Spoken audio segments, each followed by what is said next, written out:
bahwa pemilu kita dinilai tidak berintegritas, sehingga ini menjadi topik pembicaraan kita.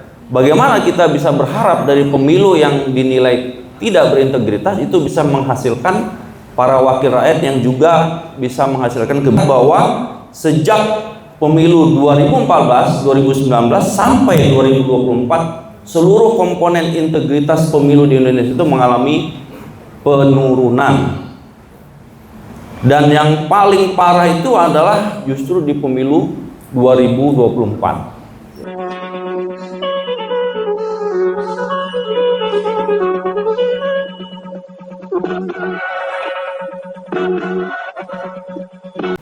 Langsung saja, tema yang diberikan adalah partisipasi publik dan pengawasan sosial dalam menjaga integritas pemilu. Poin pertama yang ingin saya sampaikan adalah bahwa dalam konteks demokrasi kita sudah menjalankan prosedur demokrasi prosedural, yaitu mulai dari rakyat menyampaikan aspirasi, kemudian melalui partai politik, dan kemudian berkompetisi di arena yang namanya pemilu.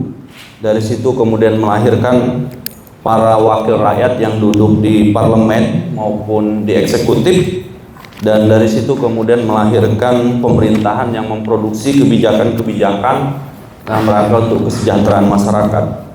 Tetapi proses ini sudah berjalan, hanya saja orang banyak skeptis bahwa proses ini secara kualitatif memang merupakan satu kesatuan. Misalnya ada yang mengkritik kenapa misalnya Presiden Prabowo terpilih itu diwarnai oleh mobilisasi bantuan sosial. Kenapa cara-cara seperti ini itu efektif?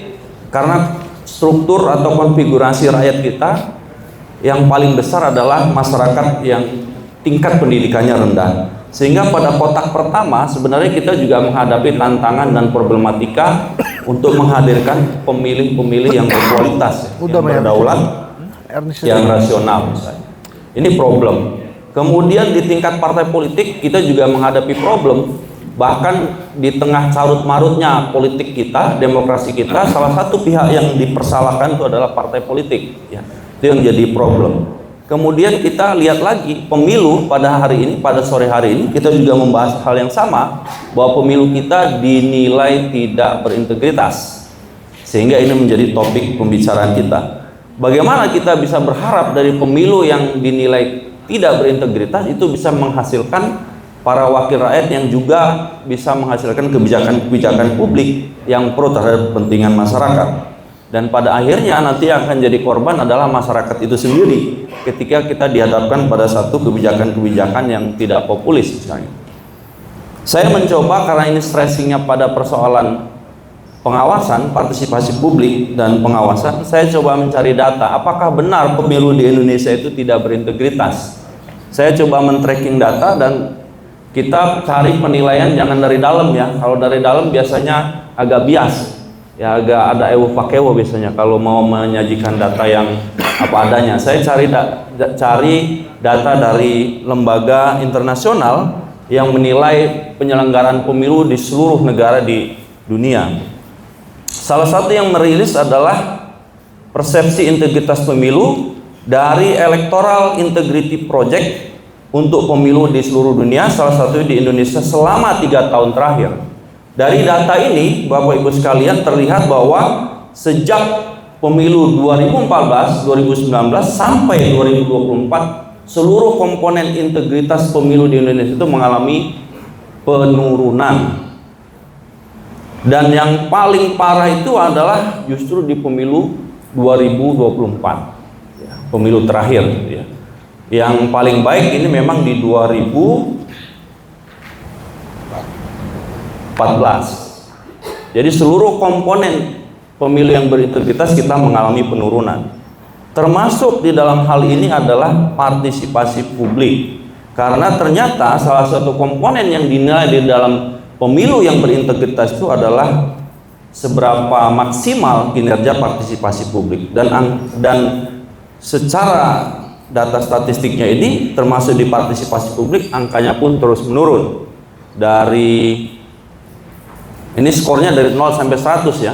65,1 tahun 2014, 61,8 tahun 2019, dan 6,9 di 2024. Kalau di kuliah itu nilainya C kali ya. C min apa C plus ya? C berarti nilainya itu.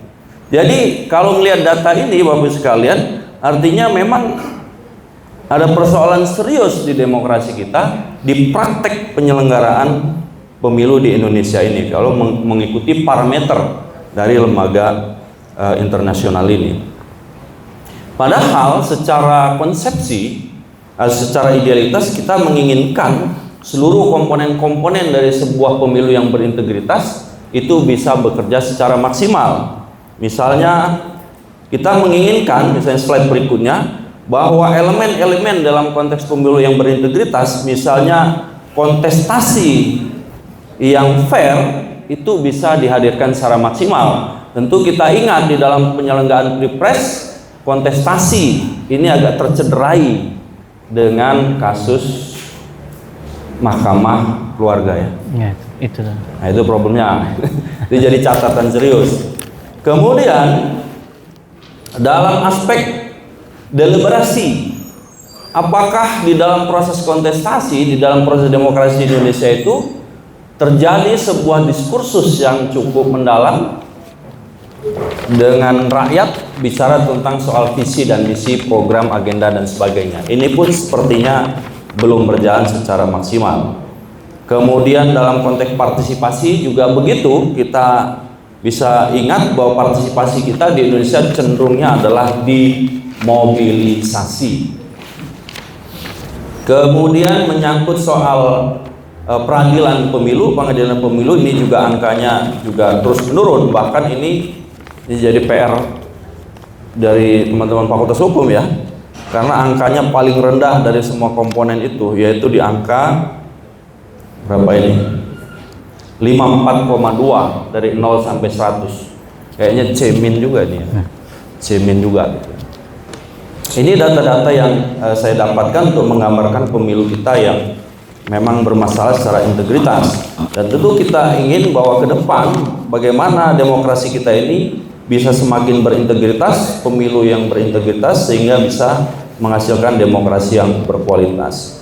Nah, slide berikutnya itu juga kita sebenarnya memang problem dari semua aspek di dalam integritas itu. Walaupun dalam konteks ini saya akan menyoroti soal partisipasi politik.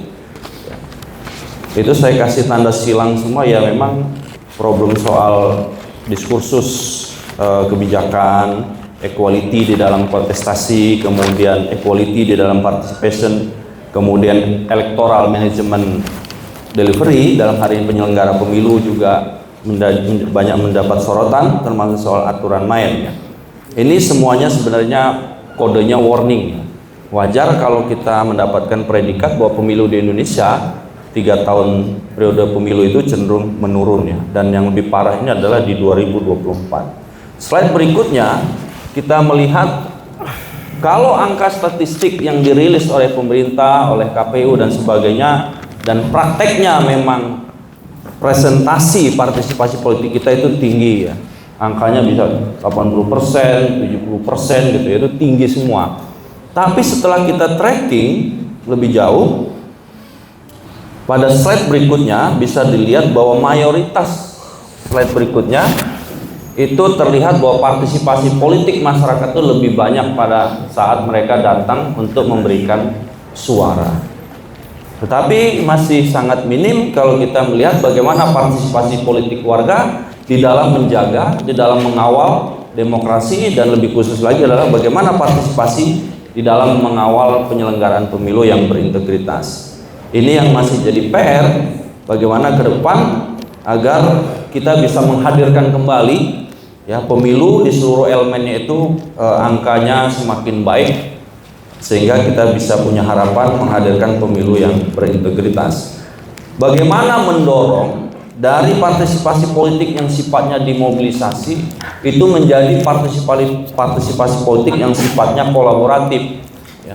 Jadi seluruh elemen masyarakat itu punya kesadaran politik yang sama untuk menjaga dan mengawal demokrasi. Bagaimana masyarakat dihadirkan menjadi pengawas pemilu yang bisa menjadi kekuatan check and balance, sehingga kekuasaan atau penyelenggaraan pemilu tidak diselewengkan di dalam prakteknya. Ini yang menjadi tantangan besar, dan oleh karena itu menurut saya mulai dari sekarang sebenarnya, sebelum kita menuju pada pemilu berikutnya, seluruh penyelenggara pemilu, pemerintah dan elemen-elemen masyarakat sipil itu mesti berkolaborasi untuk memprepare jauh-jauh hari agar kita sama-sama menghadirkan pemilu yang lebih berintegritas di 2028 ya, 2029. Nah, saya pikir karena persoalannya sangat kompleks yang melingkupi semua aspek ya, problem di semua aspek dari pemilu yang berintegritas, penanganannya dan antisipasinya saya pikir tidak boleh instan, tidak boleh dadakan. Dia harus mulai dirancang dari sekarang gitu.